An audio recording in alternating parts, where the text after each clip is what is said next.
qysh duhet me i majt duart kur të lutesh, qysh me ngrit duart. Ka thënë Rasuli alayhi salam duhet me lut me barkun e durve, me këta domethënë me këtë pjesë, jo me shpinën e durve. Domethënë jo këto forma këto përdimna, por çka është me qëllim, domethënë jo me lut kështu, ku ta dione. Domethënë forma e muslimanëve është me ngrit duart.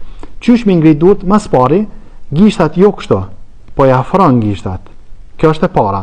Tani, ose i man duart kështu, ose i bashkan. Dyat janë lejuar me lejen e Allahut azza wa jall. Domethënë, ose kështu, ose i bashkan. Cilin do të ban? Edhe i ngrit duart kështu. Edhe këshyr në duart e tua. Ka të lutesh, i shikon duart e tua këtu, edhe lutesh. Po në qofë se i ngrit duart që shka ndodhë me Rasulin a.s. që kur ka pas vështërsit mdhaja, i ka ngrit duart nda, sa që me një rast i ka ngrit Rasuli a.s. duart deri kështu. Të më thanë, edhe në qofë se ndodhë kjo në vështërsit e tua, Allah ta letësoft edhe një moft, ama gjendja normale është ngritja e duarve kështu, ose kështu. Të më thanë, e para kujdes, jo gishtat kështu me ilan, i bashkon gishtat, i afron duart, ose kështu. Ajo që ka preferohet në ashta me lejen e Allahut azza wa jalla është që shpina e durve me kanë drejtim kibles.